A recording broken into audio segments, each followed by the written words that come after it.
Hello, hello. Welcome to Courage Becomes Her, where we connect and share real life stories. I'll talk with women whom I love and I'm inspired by, women who are experiencing life just like you and me.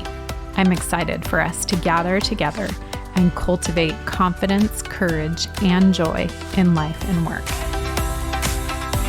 And there's crazy data out there supporting the fact that women who have female friendships are cutting the risk of death by more than 60%. I mean, it's healthier for you to have female friendships than it is to stop smoking or to lose weight. Like, that's a real kick in the face, right? So think about that. The power that this can have, friendships can have on your life is so fundamental. Why would anybody think that this should be easy? Like, anything worth having is worth working for. So it takes effort. I'm so excited to be joined today by Jenn Cohen and Laura Demuth. They are the hosts of Mighty as a Mother podcast. So in today's episode of Courage Becomes Her, Jenn and Laura are talking about long distance friendships and making new friends after relocating across the country. Both Jenn and Laura are former New Yorkers who now live in Southern California. They're both millennial moms of toddlers, as well as busy corporate executives in the healthcare technology space. And they started their podcast, Mighty as a Mother, with the goal of helping moms, especially moms who work outside the home, to not feel alone. So in this conversation today, they share their insights for how they have kept friends after moving thousands of miles away and how they made friends in their new communities. They also share about how their friendship began because of an online work-related conference, even when they found out that they only lived 40 miles away from one another. Their intentionality and just purposefulness to cultivate meaningful friendships is incredibly inspiring to me. And I am so excited to have them join me for today's conversation for Courage Becomes Her. Jenn and Laura, thank you so much for joining me today for this conversation for Courage Becomes Her. I'm so glad to have the time with you and to get to know each of you a little bit better. Thanks for having us. Yeah, excited to be here, Laurel. Thank you. I'm excited to have you. So we are in the middle of a friendship series. So we're going to talk about friendship here in just a couple minutes. But before we do that, let's get to know each of you a little bit. So let's first start off with where is home for each of you and a little bit about home life. Jenn, you want to go first? Sure. I am a displaced New Yorker. I've lived around the country, but now I get to call Orange County, California home. It's beautiful, it's slow, it's sunny, and I love it here. I live with my husband, Ken. We've been married for 5 years, and we share the house with, it's a full house. We share it with two of our little King Charles Cavaliers and my son, who is 3.5, and my daughter, who is 1.5. Wow. Oh, that's wonderful. Laura? Yes, awesome. A very similar story, actually. I will also call myself a displaced New Yorker. I'm from upstate, and I am in Southern California, although I'm in San Diego County, and I live with my husband, Dave. We've been also together for 5 years. Again, you'll start to see a lot of parallels between Jenn and I, our stories. I also live with my 2 tiny toddlers. I've got a 4-year-old boy, Carson, and I have a 2-year-old boy, Parker, and life is just crazy. But awesome. Yes, I love being able to follow both of you and just see busy mom life with each of you, and work life and wife life and everything. All right. What is something that has made you laugh or filled your cup in the last day or so? Laura, how about you first? Oh gosh, I would say my 2 crazy toddlers also. They fill my cup every day. They are just hilarious. So they're at the ages now where they play relatively nicely together. And then of course it just like devolves into chaos at times. But I brought them home from a work trip this week. I brought them home to Captain America TY Beanie Baby type things from the airport. And they've just been having a blast, like making up little stories and stuff with them. So it's really made me happy to see that. Cute. Oh, that's super sweet. Love that. Jenn? I had the wild idea yesterday to spring my kids loose from daycare and take them on a fun mommy, was supposed to be a mommy son date for some ice cream. There's, in true California fashion, there's like a little ice cream place here and they make it out of dates and fruit and vegetables and it's delicious and he doesn't know the difference. So I went to go pick him up early from school, just the two of us, and we get to the car and he looks so sad and like just about to start crying. And he goes, I need my baby. I need my baby sister. And I'm like, no, Baba, it's just, mommy and son time. And he's like, no, mommy, sister needs to come for ice cream too. So he ran back into the school and they were outside playing and he ran outside to go get her and just like insisted upon taking her for our little ice cream date. So it was just the coolest experience. And admittedly, it's taken me a long time to feel comfortable taking both of my kids out because they're both still so young. And like, you got to sort of carry the younger one and the other one's running away. And so you're sort of trying to like tag team all of it by yourself. So I get a little bit overwhelmed trying to manage both of them by myself, but I did it and it was just the most incredible time. So that definitely brought a huge, huge smile to my face. Oh, I bet. I love that for you. Very special. All right. What is a first concert? Each of your first concerts? I'm happy Jenn, to take that one first. Yeah, go ahead, Laura, please. I went to an NSYNC concert when I was in, I think, middle school. I don't remember any concerts before that, but it was like, just the coolest of the cool boy bands. All of my friends were into it. And it was like just one of those moments of kind of coming of age, being able to go to a concert by yourself, even though my friend's mom was a few rows back. And it was a blast, although I cringe telling you about it now. I loved NSYNC, so I'm not judging at all. Thank you. No, agreed. Yeah. And we all have those ones where it's like, a little bit of embarrassment later in life. So all good. All right, Jenn, how about yours? Mine was a Beach Boy concert with my mom. My mom was a single mom and wanted to go to the Beach Boys and probably couldn't find a babysitter. So she dragged me along and I remember falling asleep, but enjoying it nonetheless. Oh, good. Good. So good. All right. I know with toddler life, you probably don't have a whole lot of time for movies or shows, but what's a good or best movie or show that each of you have watched in the last year or so? Oh my gosh, that one is very easy for me. National Geographic produced a show called A Small Light. Yes. And if you haven't seen it, have either of you watched it? No. Haven't watched it, but I've heard of it. And another guest of mine talked about it as well. Please be prepared with tissues at your side because it is incredible. It's really, really moving. So definitely suggest you all check it out. Thank you.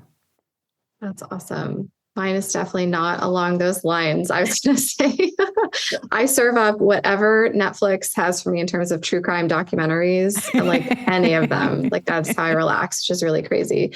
And that's like, my husband is not into that. I do that on my own time. But a show that we watched together is Yellowstone with Kevin Costner and I can't remember the names of the other actors, but it's just we're really into the story now. So we're really committed to seeing it through. Good. Oh, good. Yeah, I have not watched that either, but I've heard good things about it from quite a number of people. So, all right. How about Enneagram and love language? Do both of you know both of those of yours?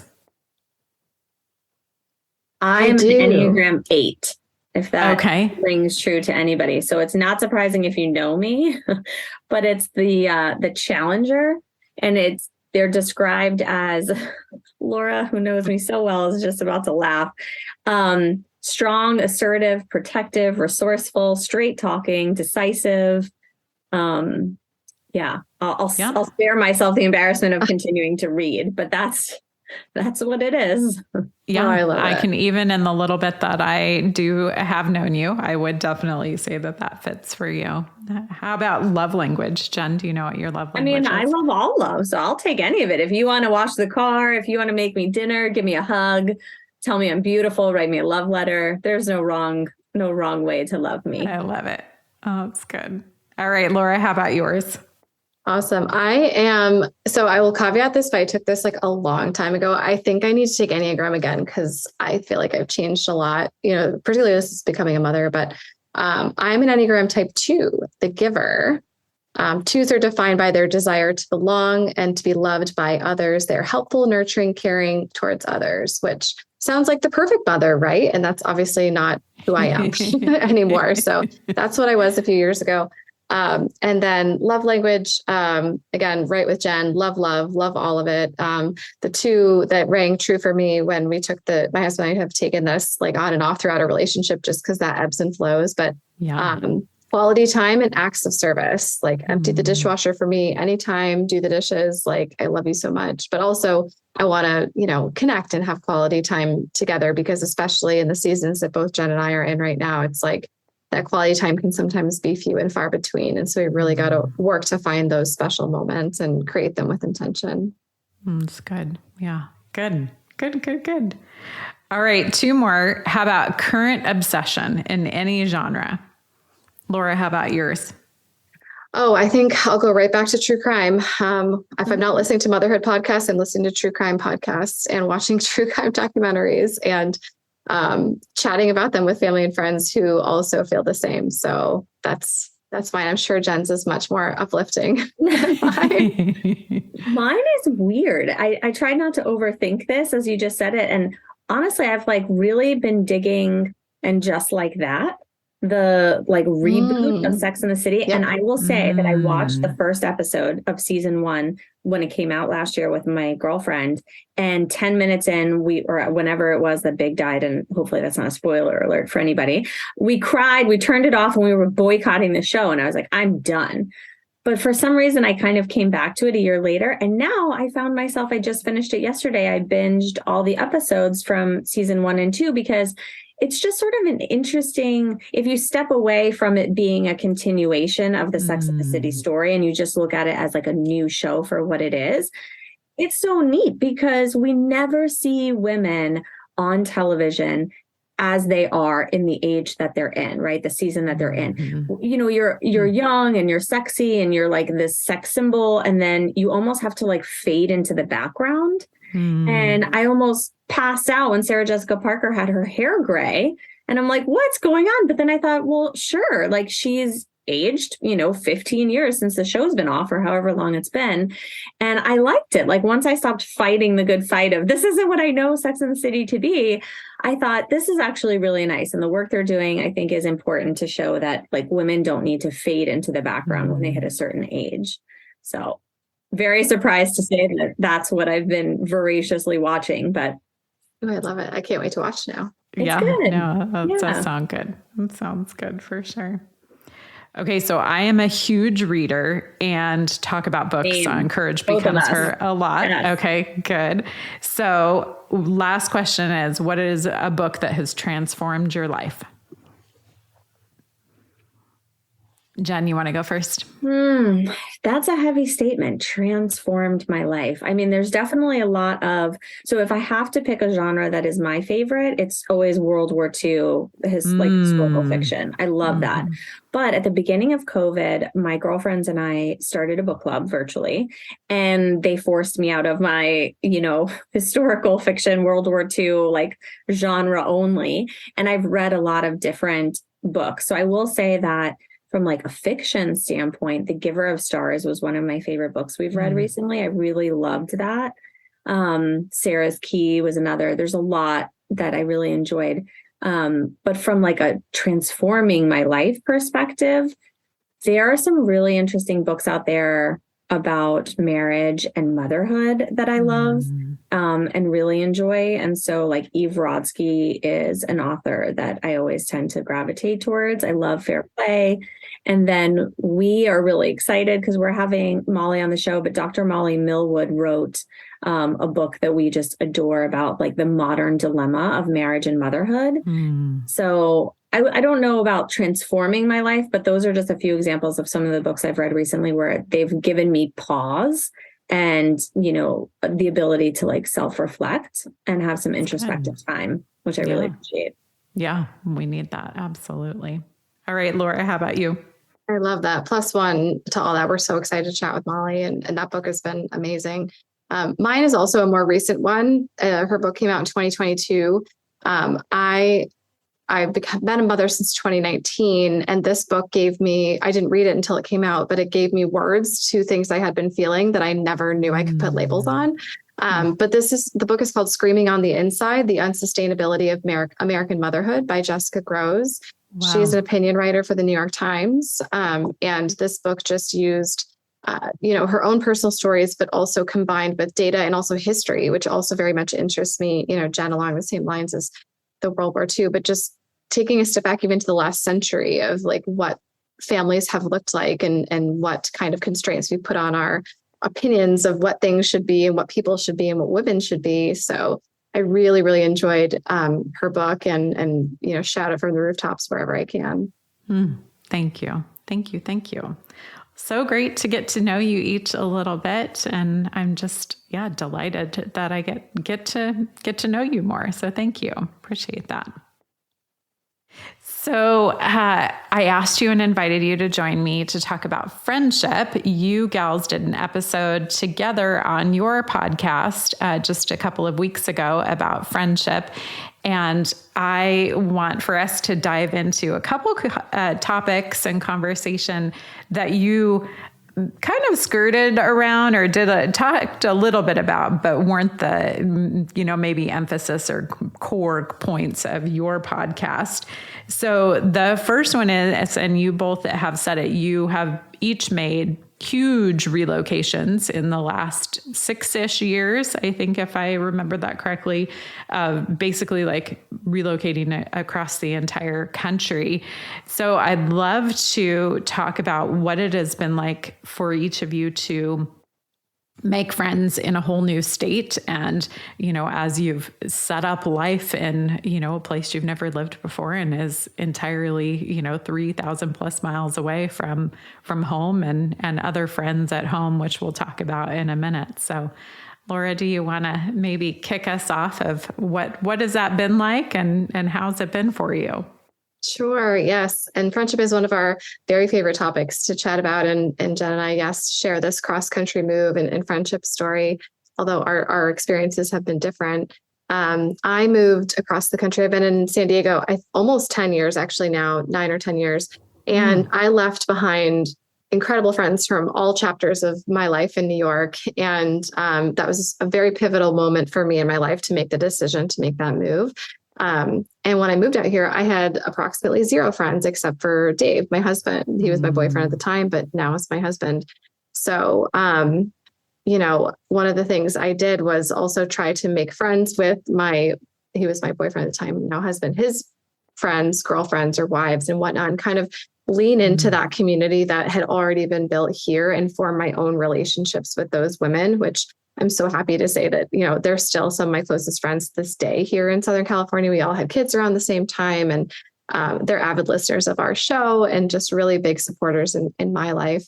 Another thing that I really, leaned into as well is my colleagues at different positions that I've had. And, we talked about work friends in our episode on Mighty as a Mother, but, having those work friendships are really important to your mental health, both in and out of the office. And so I'm also pleased to have some really positive relationships locally here with women who are current colleagues, former colleagues, and all of that. And then thirdly, I'll say we live in the era of the internet and for better or for worse. And I also leaned more into my creative writing side. I'm a nurse practitioner. I work in healthcare and science and tech right now. And so to exercise that other side of my brain, which is the creative writing side, I leaned into a community on the internet of women who, some of them were right outside my door in San Diego, but I met them online. So I think there's a lot of pros to leveraging that type of technology and community, both for connection near, so geographically near to wherever you are, or someone geographically far from you, and also helping us stay in touch, with family and friends from back home. Yeah, absolutely. That's so good. Thank you. Jenn, how about you? I hate to say this, but it's almost the exact same story. I've lived in Southern California now for, I think, 7.5 years, moved out here for my now husband, then boyfriend, and knew 0 people outside of him. So that was interesting for me because I left behind like a very close knit group of girlfriends and a life that I had very intentionally built for myself. So that was bittersweet, really excited to have the new chapter with him and starting our life together. He thankfully has always lived here. And so he, just like, Laura's husband, she was saying he had a group of friends. My husband, Ken, has had his friends for almost his entire life. So, almost 40 years of friendships. And these people are like just some of the most incredible human beings I've ever met. Mm-hmm. And so they had girlfriends or wives at the time. And so I was able to meet them, and, most of them were so welcoming, and many of them are still some of my closest friends to date. What was interesting is that, the friends that I had moved away from on the East Coast, I had intentionally built those friendships. I sought those individuals out.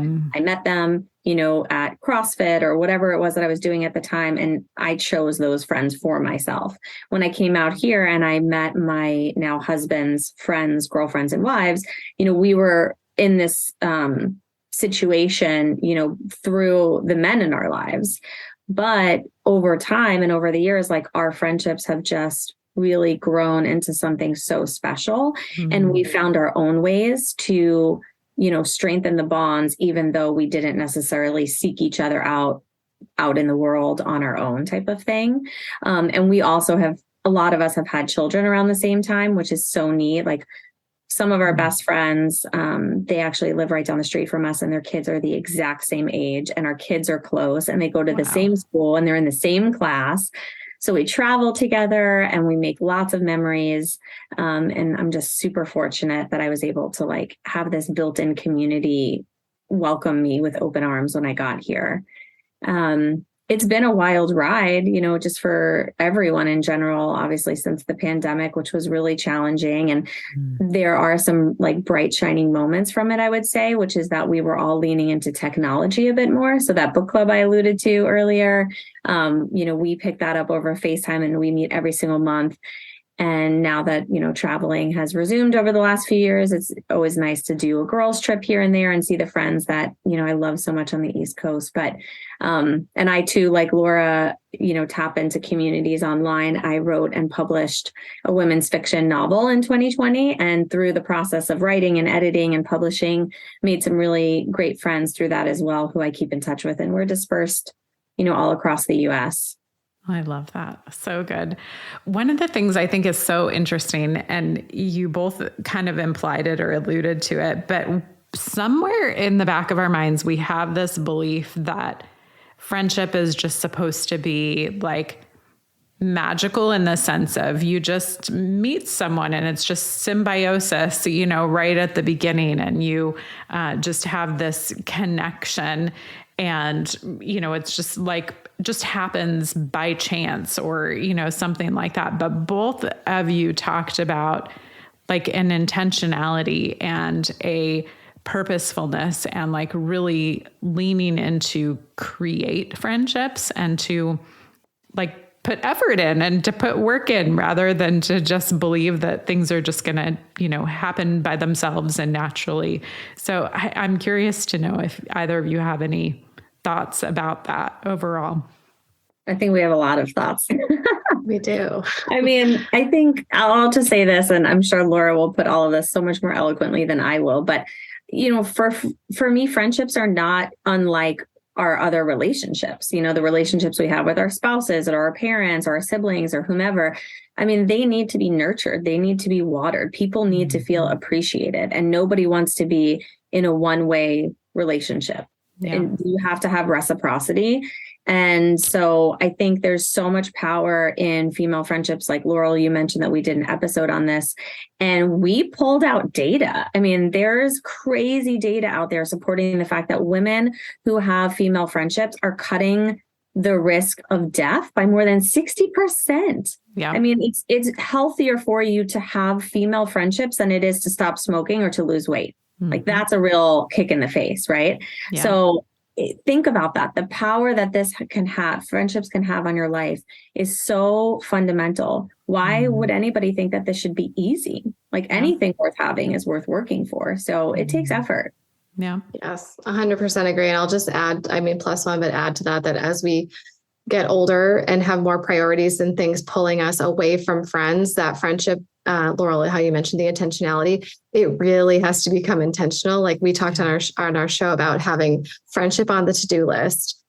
Because even though we want to think about friendships happening organically and magically, and we just know to reach out every so often and, you know, with the perfect things all the time. It just doesn't, it isn't that way. At least it's not for us, for Jenn and I. And it's definitely something we've had to build in and be intentional about, because we recognize the gravity of how much those friendships mean to us and how positive they can be in our life per the data that Jenn just shared. But really, again, to echo, it takes work, and we're willing to put in that work to get the reward. Because really, I think all of us on this call, and hopefully everyone listening, know exactly what it means to have such a close friend and have someone be there for you that you just really admire and really love.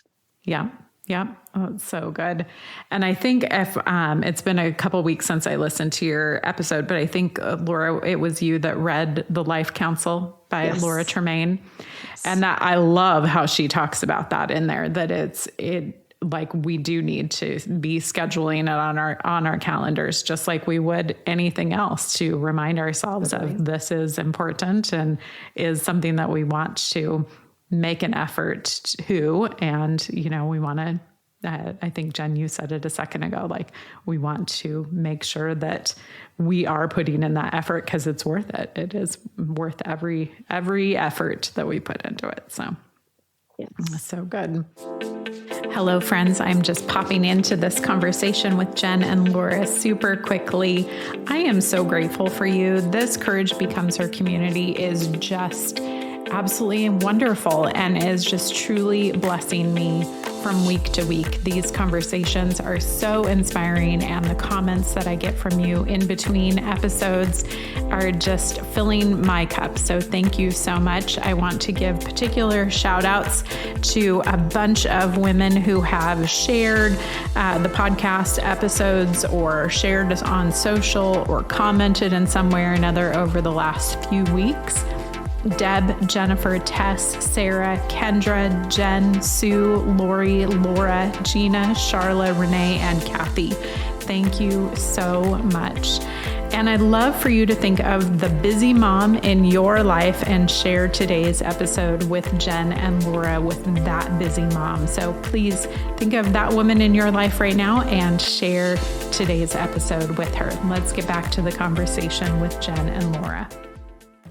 Okay, so you both talked about how you had these incredible friends and friendship circles in New York. And Jenn, you said, you know, had really intentionally chosen those friends, you know, kind of cultivated those. I think same for you, Laura, that there just were these incredible friendships. So you talked about the power of the internet, but that sometimes doesn't necessarily make up for, you know, 3,000 miles away. So how have each of you really helped to keep those friendships going, you know, even with the distance between you? I mean, Jenn mentioned this a little bit earlier, but girls' trips are now that travel has become a thing, I think they're a little bit of a luxury at the stages that we're in right now. And again, back to the theme of intention, it is putting in all the work that you need to at home to be able to make sure you can step away and spend time with girlfriends.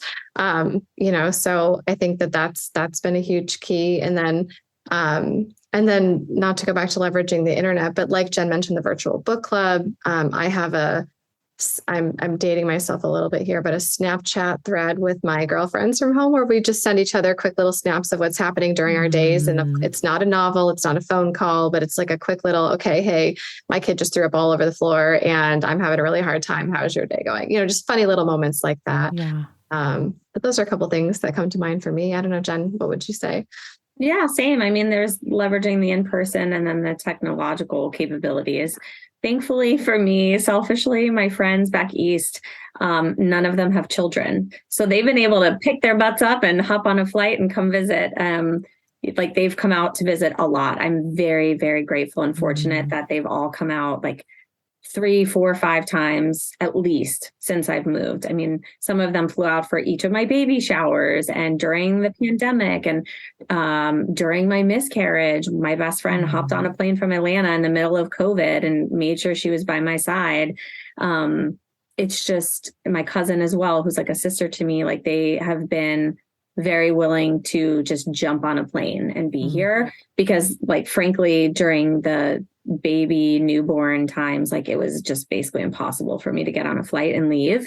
And they knew that. And so they've always been so amazing at just coming to visit. And for the first time, we're all going on a girls trip to celebrate my girlfriend's 50th birthday later this year in Sedona. So that'll be nice for, for some FaceTime.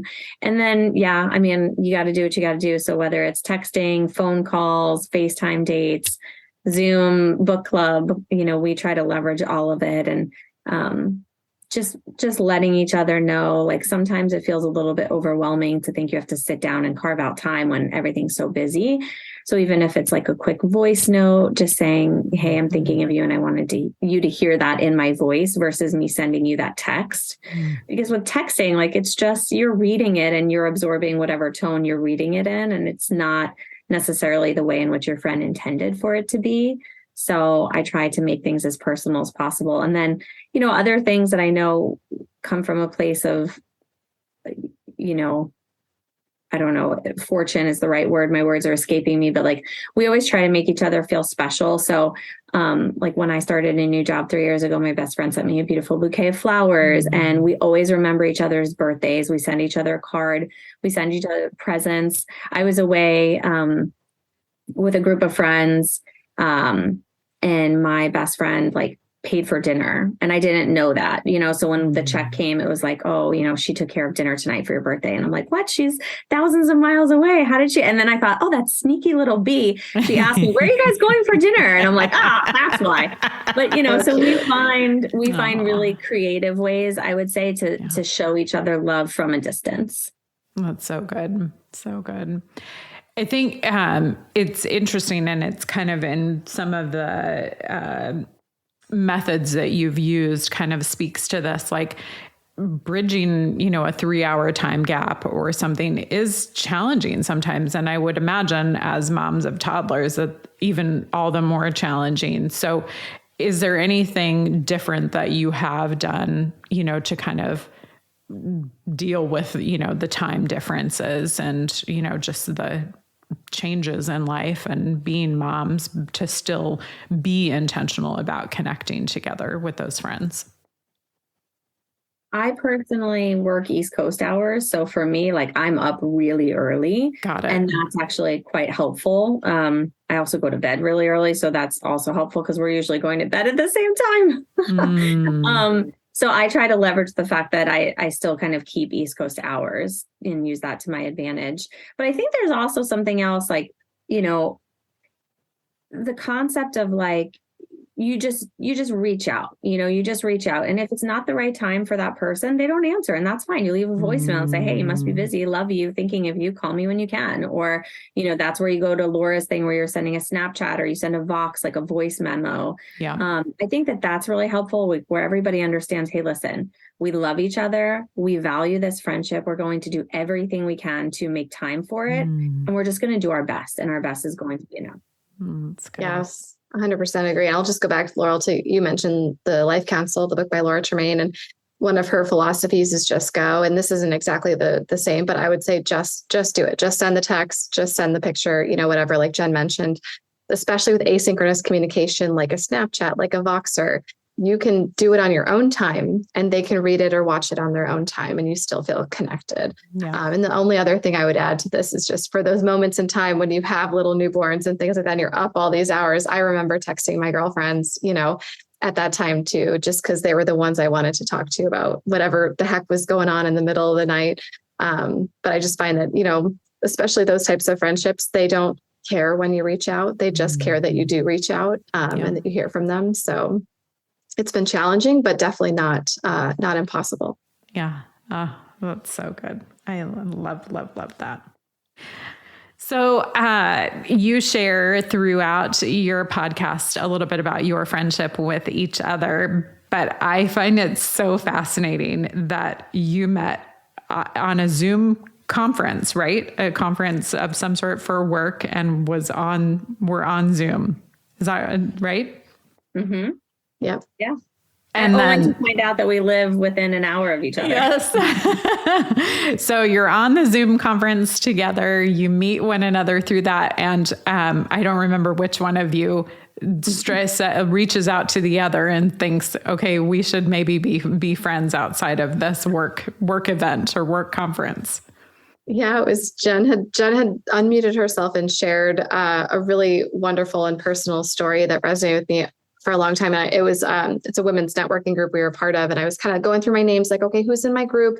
Oh my gosh, Jenn Cohen, she's in my group. And I loved her story. So I Zoom chatted her and said how excited I was to meet her at our first meeting. And then we did have it. And we found out, and you can hear even in the conversation we've had today, so many parallels. It's like we've been living these parallel lives, just 40 miles away from one another in Southern California. And we just like both kind of knew we had to be friends. I will definitely say tongue in cheek, it was like love, friendship at first sight. But, we obviously cultivated the relationship that we have. We weren't as close day one as we are today. And we leverage all the technology and things we've talked about throughout the show to be able to keep in touch with each other and subsequently launch a podcast, which I will take, credit for the idea, for better or for worse. But thank you, Jenn, for going along with it. And I was like, I think we should start a podcast. We have so much to talk about and so many things to say. And I just love talking to you. It's going to be fun. And Laurel, as you know, running a podcast of your own, it's, not all fun and sunshine and roses. There's a lot of hard work that goes into it. But at the end of the day, it's so enjoyable. And I love getting to spend time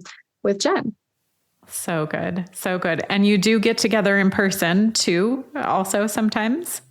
Not enough, but we do. Not enough. We're seeing tomorrow. Each other tomorrow. Tomorrow. Good for you. And we do it with selfishly, I love to spend time with Laura alone. So we do that. And then we also, in addition to that, actually get together with our kiddos and our husbands, which is really fun because the kids get along, the husbands get along, and it's really, really fun to see our families grow closer. So that's so good. I just love that so much.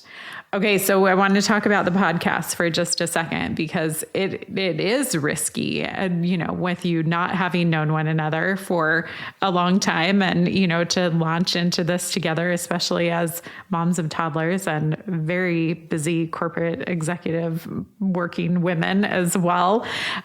So how, talk a little bit about, your thinking of, okay, we have this friendship, let's try to do this podcast, as business and passion at the same time. So tell a little bit about that. It's chaos, but it's organized chaos, wouldn't you say? Yes, it is organized chaos. I think we do a really good job. And from the very beginning, we were like, okay, are we actually going to do this? Are we actually going to do this? Okay, yes. We had kind of a handshake deal of okay, when this stops being fun for either one of us, we're going to raise our hands and say, either we need to pump the brakes or whatever. I think we do a really good job of, when one of us has a lot going on, the other one picks up the slack and vice versa, and just staying in constant communication with one another. We Vox all day long, most of the time. And it is organized chaos. We've put some good, organizational strategies in place for how we do it. But it's still really fun. It's amazing. That's awesome. I'm so proud of you guys. I think that's just lovely to do that. And that is a good barometer of, are we having fun? So that's a great way to measure it. So well done. Well, I love that you both have the courage to intentionally lean into friendships and cultivate friendships. I think that is something that is hard and maybe isn't incredibly natural. And like we talked about a few minutes ago, like it requires work and effort and purpose and intentionality. So I'm inspired by both of your courage with each other as well as with your other friends, and how you continually do that, both in work life as well as in having relocated, as well as with your friends that are still on the other side of the country. So well done. And thank you for sharing all of that with us. Thanks for chatting with us about it. Oh, of course. So we have one closing question that I ask all of our Courage Becomes Her guests. Who or what is inspiring courage in you right now? Jenn, you want to go first? I don't know. I don't mean for this to be cheesy, but I just seeing Laura and everything that she has, like she's got a lot of plates spinning, just like I know we all do, but just watching her and kind of flowing through the various aspects of her life, managing her household and her, her role as a wife and as a mom and as an executive and as a co-host to a podcast and as a friend. Life isn't always easy or like without challenge or without constraint of time, et cetera. And I just really admire you, Laura. I think you're doing just such an incredible job and showing up in all these different areas. And we're always our own worst critics, thinking that like we're not giving something enough or we're not trying enough, but you always give just over 100%, and your tank must just be bigger than the rest of ours. And I just really appreciate you, and I'm in awe of you, and I'm excited to see you tomorrow and give you a big hug.